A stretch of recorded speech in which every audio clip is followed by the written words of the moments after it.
We try to warn you guys when we know things. Some things, I can't go into every single detail, but what I will tell you tonight is very, very serious. I think more than ever in the age that we're living in now, and what I am really going to focus on more so than anything else from this day forward, after we make this broadcast, is going to be for the salvation of souls. That's one thing that the elitists are not really worried about in the first place. Because the elitists, they have their own Messiah coming. Their AI serpent Messiah. I'm not interested in some holy serpent that is going to be presented by the elitist rabbis of Israel. And by the way, as far as the third temple, it's already built. It's just underground, and it's underground for a reason. Just like the wars that are going on around the world and the struggles for certain areas of the world are going on, such as the Middle East, such as Africa, as I have pictured here, Russia based in Central Africa on the table while U.S. refocuses its strategy, or in the case here, China versus the U.S., struggle for Central Africa and the Congo. There are reasons for all these conflicts, even Hong Kong versus China. What's all the fighting about? Well, you might read this article, but it's not going to tell you what the real reasoning is about. And just like there's this big issue over, well, you have Nibiru coming. Everybody's afraid about Nibiru, but not my flat earth friends. Because what they believe, and they have very sufficient reasons for their beliefs, that this could not be true in the first place. At least if I understand that theory correctly. All right? And again, this is not a hit on flat earthers. So I beg you, my friends that believe this, do not take it that way. All right? But there's many more issues because Nibiru, like I said, is the least of your worries. You have to understand, the government is in the business of disinformation. And I'm not here to say that flat earth is disinformation. I'm not here to say that Nibiru is disinformation. But they use different tactics, allow different things to get out there, and promote different ideologies out there because they want the people's minds to be focused on certain issues and certain events so that you will never pay attention to what is really going on. Okay? The Nibiru, though, as I said, is not the big issue. There's a thing that we called a meteorite belt. As it was said to me, that's the way you call it. So maybe there's something more to it in another realm of thinking that I don't understand, but that's really not the point.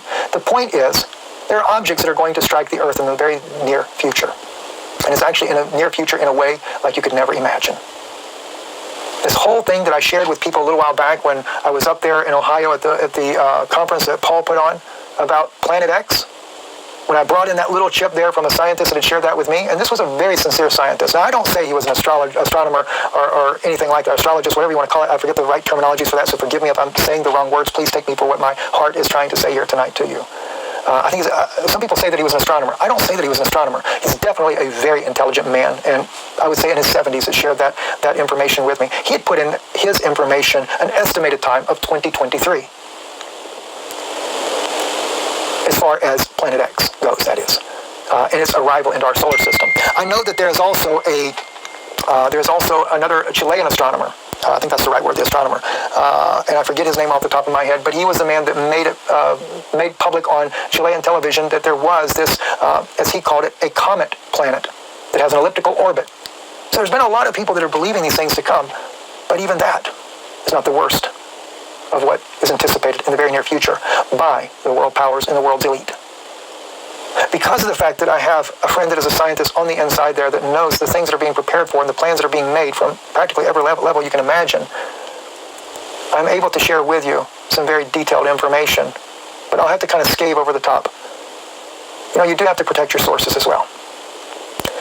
The asteroid belt that we're going through, Jupiter, by the way, is actually probably the biggest friend to the planet Earth right now. There are even scientists you can see online that would say that. They take the brunt of the largest rocks that are flying through space, especially through this belt that we're going through.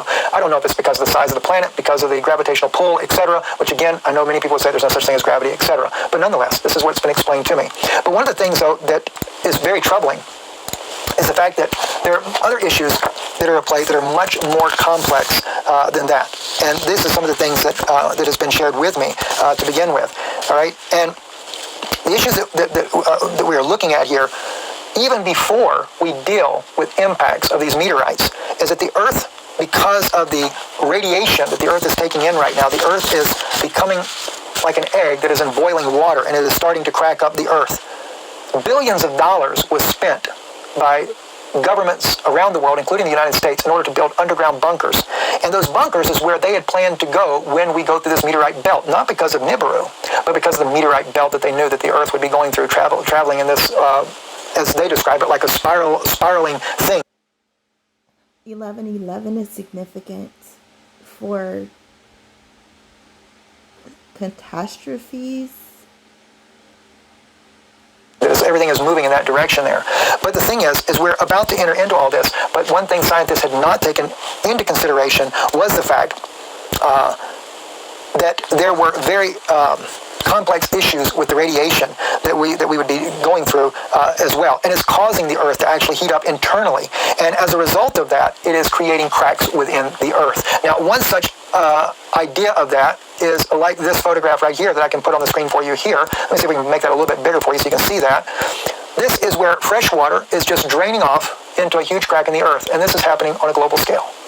Because of the Earth heating up within, the Earth is cracking up. And now those, these are not even doomsday preppers. These are elitists that have built these billion-dollar underground structures. They're very concerned if they'll even be safe on the inside of these when these meteorites begin to strike our Earth.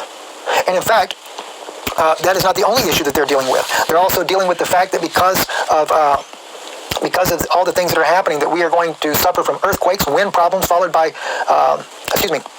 that we're going to deal with earthquakes, volcanoes, floods, tornadoes, hurricanes, and winds of over 100 miles per hour. Because it's not a climate change as a result of CO2 emissions, as we're being told, but rather the Earth is absorbing such a huge amount of radiation that the core of the Earth is heating up from within.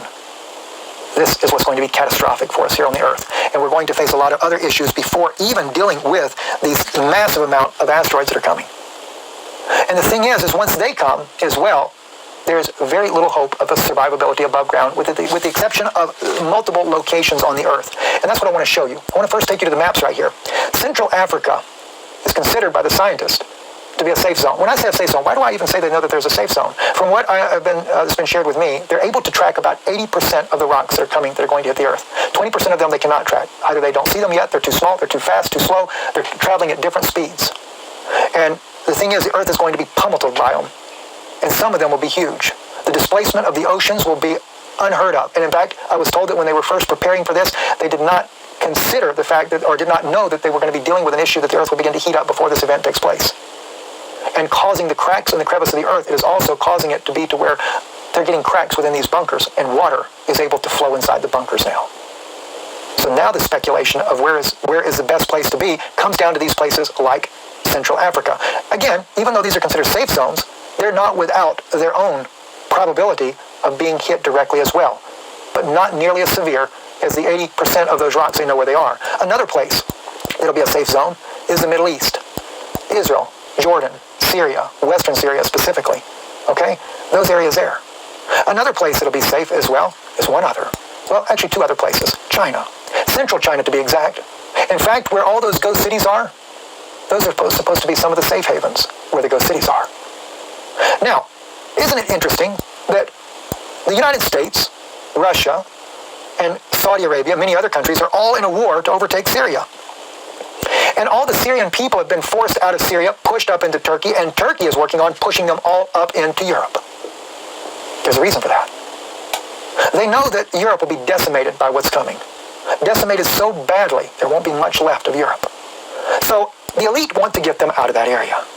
And so many of these people, including Turkey and Saudi Arabia, who are not in safe zones, they want to be able to move their elites up into Syria, and up into Iraq, and into Israel, etc. Israel wants to have a bigger buffer zone because, after all, they're planning on having the New World Order out of chaos to reset up a global economic system. And seeing as China, Central China, is to survive, is one of the reasons why China has become the next global world power. I don't really know about Hong Kong, but I've wondered and speculated whether or not Beijing may not be in such a good place in the north, because I hear the north of China is not that good. Maybe Beijing knows that Hong Kong is going to survive this very well. And that's why Beijing wants to get a hold of that. And Taiwan actually falls in an area that perhaps might survive to some degree as well. But as we've often heard too about the displacement of the oceans and what happens there, that's another big issue. And this is why, as we go back to Central Africa or the Middle East, we can look and see why Russia, China, the U.S., everybody is fighting over Central Africa. It's going to be one of the few places on the planet that'll be still inhabitable to some degree. And according to what I was told as well, and we've heard so many of this information, and probably made most famous of all by none other than John Moore, is the United States. There's actually considered to be two states that are safe zones, Missouri and Nebraska. Isn't that kind of odd? Right dab slap in the middle of the United States. These are considered to be somewhat safe zones. But then again, it was shared with me a very interesting... Those two states are sitting on the New Madrid fault line, and that's due to crack in half any day too, which in fact it'll probably crack in half when Wormwood hits, and it is going to divide this country for sure, in addition to the devastation from the asteroid. Statement that I just will probably never forget as long as I live. If you live outside of those areas, say like where I am here in Orlando, and pretty much most other people on the earth, he said survival rate will be nearly no one. And of course, when the impact happens, as he stated, it'll be like the twinkling of an eye. Kind of reminds me of the words of Paul. We shall be changed in the moment, in the twinkling of an eye. Maybe God knows exactly what is coming, which I'm sure he does. It's not like maybe. We know that God knows what's coming. And that might be when a lot of his saints go home to be with the Lord. So needing to change location probably doesn't really matter at this point. What does matter is that our lives are in order with the Lord. And the time, even if you did decide you were going to try to relocate, is not much on our side now. As I was told, if you were going to bug out, you should be doing it right now.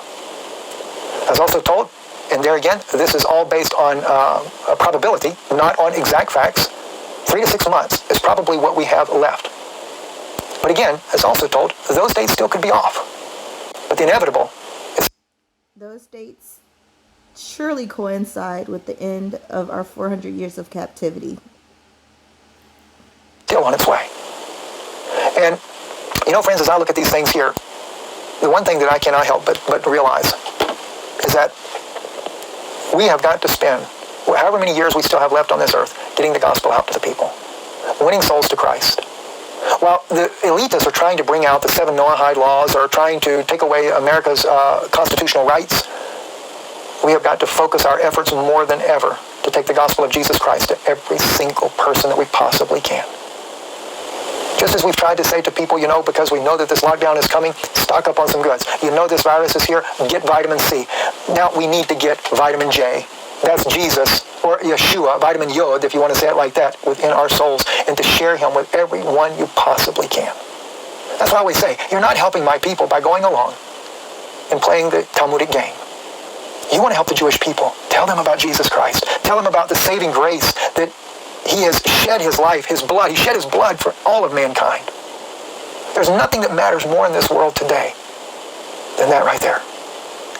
And while we have time left, we'll need your help in doing so. And we appreciate your help, the kindness that you've shown to my family. And again, who knows? Maybe there's more time. We don't really know. I don't have any dates or anything like that for you, anything of that nature. All I can tell you is that we are living in a very serious hour, and the elitists are on the move. That's what they have planned for us. And this whole thing about the 7 Noahide laws, this is part of the New World Order plan. You have to understand, as it was said to me, there'll still be many people that will survive when these events come on the earth. But the thing is, they would outnumber the elitists that are hiding, wherever they hide at, whether they're down in the Congo of Africa, or whether or not they're in China, or whether they're in Israel, in the Middle East, where they've destroyed practically everybody there. There's still going to be places where they will be. The last thing they want is to face people that didn't have a place to go. They don't want to face them with all their Second Amendment rights packing along with them. So this is the reason why they're using clandestine means, subliminal means, to have an excuse to take away your constitutional rights, to justify it for whatever the means might be. Pandemic, or as it was said to me by my Israeli friend that has the connections with the intelligence community, cause a problem in this country here where the people themselves will run out of their own ammo. I don't know exactly what their plan will be, but I know that there are many of them still yet to come. And we need to bind closer together, pray for one another, seek the face of the Lord Jesus more than we have ever sought him before. Focus our full efforts on the gospel of Jesus Christ right now. I want to go and really begin to examine the prophecies and share these things with you like never before. Because what I'm saying to you today, there's no sense in continually repeating this. Let's get down to the basics. Let's get down to the gospel of Jesus Christ. Let's get down to the winning of souls and doing everything we can to see our loved ones and our family members to come in. That's the most important thing we can do today. And putting aside all the different doctrinal views, different doctrinal issues, things like that, we don't need it. Okay? We don't need it. Whether we have the idea if it's Nibiru or whether or not we believe a flat earth, and don't condemn a brother or sister because they do believe that way. If they do, it's all right. Keep our focus on Jesus Christ. All right? Keep our focus on him. He's the only one that matters whatsoever. All these things here, none of that matters. And I have here George Bush for you, just as a reminder of what he had to say, right? Listen to this. Have before us the opportunity to forge, for ourselves and for future generations, a new world order. A world where the rule of law, not the law of the jungle, governs the conduct of nations. When we are successful, and we will be. When we are successful, and we will be. This is what's been going on. Besides conquering the different parts of the nation so that they will have their own little hiding place to go to, they're forging this new world order, setting up the infrastructure so that once we go through the cataclysmic events that we will go through, that they'll have everything in place. This will be when Christians will really face trials like never before. Because the Noahide laws, as you've heard very clearly from my wife and from myself, from others as well that have brought out this information, this is when you will see the beheading of Christians as idolaters, Hindus as idolaters, other people in their different belief systems, those that do survive that are still here. This is when you will see these things. This is when you will see that Antichrist system set up. This is when you will see they will rule the world from the Middle East, from Israel. And they will say that their Messiah has come and saved them out of the calamity. But as for me and my house, we will serve the Lord. We will serve Yeshua, Jesus Christ, the Messiah. Thank you. Thank you for your help in this ministry. Thank you for your continued support. And we will do everything in our power to bring you the truth. Always. I'm Stephen Ben-Nun. You're watching Israeli News Live.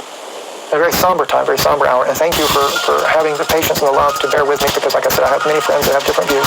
And I really want to thank you for taking the time to listen to me.